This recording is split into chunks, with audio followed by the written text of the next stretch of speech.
El propio entrevistado, Sergio Federowski, viceministro de Ambiente y Desarrollo de la Nación, hoy dijo que llegaron para quedarse. Sergio Edgardo Chini junto a Laura Verán te saludan aquí por Estado de Alerta por Radio Cooperativa. Gracias por atendernos. ¿Qué tal? ¿Cómo va? Perdón la corrección, Federovisky es mi apellido. Federovisky, no pasa nada. Perdona. No hay problema, no hay ningún problema. Exacto. No, aparte, vos venís de los medios de comunicación, o por lo menos un trabajo muy fuerte que has hecho siempre en lo que tiene que ver con la investigación, no solo en relación a estas situaciones de emergencia, sino también planificando un mundo mejor, ¿no? Atendiendo mucho a la demanda del medio ambiente y de la ecología, y cuando se te nombró me pareció muy acertado. Si querés, hasta me sorprendió, nunca lo hemos charlado, tu aceptación del cargo, y hoy te has convertido, te diría, en el vocero del tema de medio ambiente y desarrollo. Incluso me parece que Cabandier por ahí debería haber participado con mayor insistencia desde un principio, pero bueno, volvamos a la descripción de la situación en particular, Sergio, y me gustaría que ampliaras esta definición tuya de que llegaron para quedarse.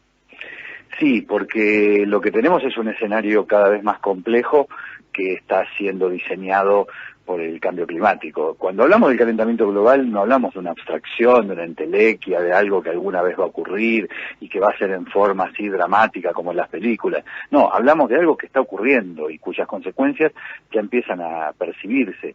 Los científicos desde hace más de 20 años que vienen señalando dos cuestiones. Una es lo que se llama la agudización de los extremos como consecuencia del cambio climático. Esto es que donde llovía va a llover más y se va a inundar más. Y donde no llovía va a llover menos y la sequía va a ser aún más profunda y más aguda o más larga en el tiempo. Eso es lo que está pasando en el centro y en el centro norte del país, donde el invierno es por definición la temporada seca. La segunda cuestión, que empieza a verificarse muy crudamente en los últimos 10 años aproximadamente, y esto lo podemos ver en los incendios que golpean prácticamente todos los países que tienen una latitud o una ubicación en el mapa similar a la de Argentina, Australia, Nueva Zelanda, Estados Unidos, Rusia, Canadá, es que el cambio climático, el aumento sistemático de la temperatura del planeta año tras año va generando una pérdida de humedad en la vegetación que somete a esa vegetación a un estrés hídrico. Entonces, esa vegetación tiene cada vez menos agua, por decirlo vulgarmente. De ahí que cuando aparece el fuego, incluso la vegetación que está en pie, que está viva, tiene muchísimas más posibilidades de arder que lo que ocurría 30 o 40 años atrás con esa misma vegetación. Esos dos parámetros, esas dos cuestiones forman un escenario sobre el cual se montan los pillos, los bandidos, los especuladores, los ignorantes, los desconocedores, etcétera, etcétera, que con distintas metodologías, algunos aviesas, algunos delictivos directamente y otros simplemente para sacar provecho de la situación o para ahorrarse unos mangos en el gasoil del tractor o del rastrojero, producen estos incendios de carácter absolutamente intencional. ¿Es tan difícil, Sergio, individualizarlos, procesarlos, condenarlos? ¿Hay jurisprudencia al respecto aquí o en otras partes del mundo en lo que tienen que ver con estos incendios provocados? ¿Tanto es el beneficio? ¿Se mezcla también alguna cuestión del orden de lo inmobiliario? A ver, empiezo por el final.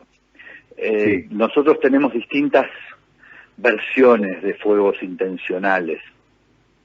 Algunos son, si se quiere, entre comillas, accidentales, en el sentido de que alguien, por ejemplo, y esto que voy a decir, ocurre, un ingenio en Tucumán, termina la zafra, queda toda la materia orgánica inservible sobre el suelo, y en lugar de pagarle un peón y gastar unos litros de gasoil, le prendo fuego al cañaveral.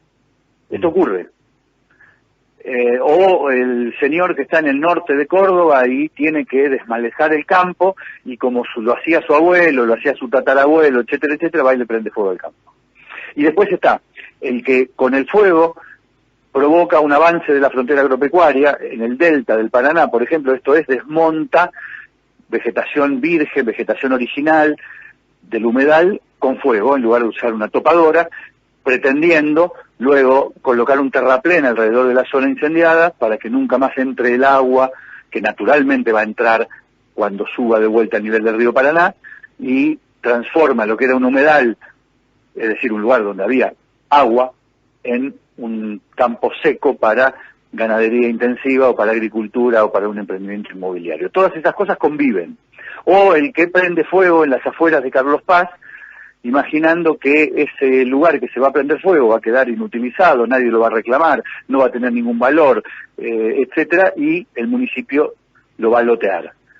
Y el señor se ganará unos pesos. Y así sucesivamente. Es decir, hay un abanico grande de situaciones.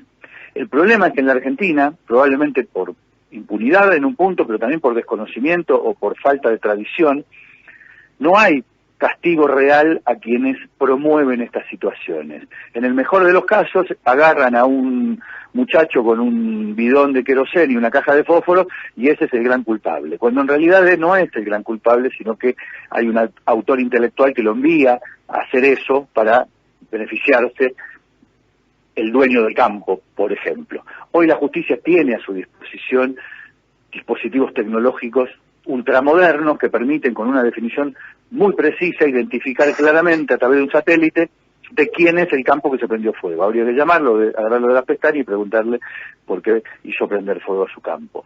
En otros países, como en España, por ejemplo, el castigo es muy fuerte al que hace ese tipo de cosas. Sí. ¿Cómo le va? La pregunta es, los castigos generalmente son económicos, digo, no son penales acá, y al ser económicos son multas que tal vez se traducen en que finalmente no se cobra nada, no hay castigo, digo, pero hay una transición de gastos que se evitaría al privado que van al Estado, digo, apagar incendios es caro, sale muy caro, circulan algunos números asombrosos de cuánto sale intentar apagar este tipo de incendios de miles y miles de hectáreas. Eso también lo hace dificultoso para el área que usted conduce, se me ocurre. Sí, indudablemente, pero porque además esos inescrupulosos lo que hacen es beneficiarse a costa del dinero que tiene que invertir el Estado para pagar el incendio que provocaron, claramente. Y allí hay un menosprecio hacia lo común, hacia lo colectivo, hacia el papel del Estado. Es cierto, y es bueno al mismo tiempo, que hay un proyecto de ley del cual se estuvo hablando mucho este fin de semana, que presentó el diputado Kirchner, Máximo Kirchner y otros diputados del Frente de Todos, tendiendo a que las áreas que se hayan quemado de bosque nativo, por ejemplo, o de ecosistemas vírgenes, no pueden ser usadas por un mínimo de 60 años mientras dura su plan de restauración. Es decir, hay que dejar recuperar a la naturaleza en los lugares que han sido quemados. Y de este modo se pretende desalentar que alguien vaya a quemar con la fantasía, que hoy no es fantasía, sino que es una realidad, de que al día siguiente alguien le va a otorgar ese terreno gratuita y generosamente. De hecho, la tierra tiene un tiempo de recuperación después de un incendio, ¿verdad? Igual, naturalmente. Sí, en algunos casos es más difícil, en otros casos menos. No es lo mismo restaurar un bosque de arrayanes que demoran cientos de años en desarrollarse en la Patagonia que un pastizal en el medio de la Pampa o en el norte o un arbustal o un vinal en el norte de la provincia de Córdoba. Cada ecosistema tiene su capacidad de restauración, pero en todos los casos lo que hay que hacer es impedir que se utilice lucrativamente esa parcela mientras dura su proceso de restauración. Federovisky, lo llevo un minuto a otro tema porque sé que es una de las propuestas con la que lo tentaron o con la que llegó en pos de una solución, que es la erradicación de basurales a cielo abierto. Un tema que vamos a tener que hacer otra entrevista porque da para mucho y para largo, pero se está hablando poco durante la gestión debido a que lo urgente tapa lo importante quizás, pero es un tema que debe tener alguna conducción, un final feliz, ¿no? Un problema muy preocupante. Sin ningún tipo de duda, para nosotros es prioritario en materia de la gestión el ministro Cabandier lo ha marcado con muchísima precisión. Entendemos que 5.000 basureles a cielo abierto es la demostración de que la Argentina tiene como problema principal el tratamiento de la basura, porque no son 5.000 basurales clandestinos, ilegales, escondidos. Son aquellos lugares en los que de manera formal la mayor parte de los municipios de la Argentina trata su basura, que es tirándola en un pozo y prendiéndole fuego como si fuera el siglo XIX y no el siglo XXI.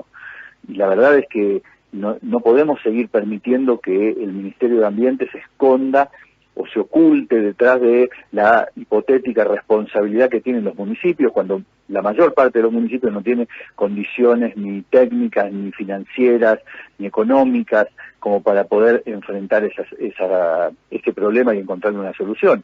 Tiene que haber, y por eso, además, porque es un problema global de la Argentina, de punta a punta, tiene que haber una solución diseñada por el Estado Nacional, acompañada, articulada con las provincias y los municipios, pero fundamentalmente financiada desde el Estado Nacional, y eso es lo que estamos haciendo, aplicando un préstamo del Banco Interamericano de Desarrollo, que también había sido prolijamente subejecutado al punto de que estaba perdido, caído en el gobierno anterior.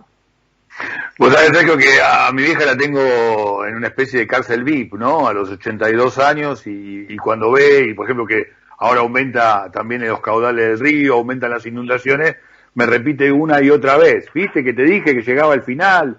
Lo que pasa es que digo, a vos porque te agarras ya después de los 82, ya viviste toda tu vida, no me digas esa, digo, cuando vos decís llegaron para quedarse, ¿no? Las inundaciones, el tema de los incendios, lo que nos queremos quedar, y la verdad que vos al frente, si bien ocupás el cargo de viceministro, nos da cierta garantía, digo, también que haya venido para quedarse una discusión en serio, ¿no? Un abordaje en serio del tema del medio ambiente, del tema de la ecología, del desarrollo sostenible.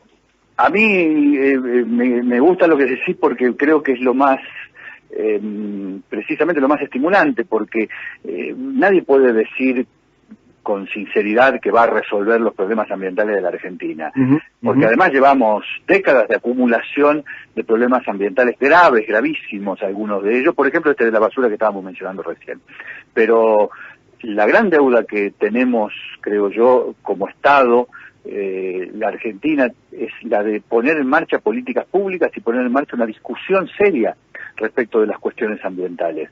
Hubo mucho discurso, mucho piripipí, para decirlo callejeramente, pero hay poco de enunciado y aplicación de políticas públicas. Y si querés, te respondo tu inquietud del comienzo de la entrevista. Ese es el motivo por el cual yo me involucré personalmente en la gestión, porque entiendo que la única manera no es clamando por la necesidad de que la gente sea consciente, sino fundamentalmente por el desarrollo de políticas públicas. Sergio Fedorovsky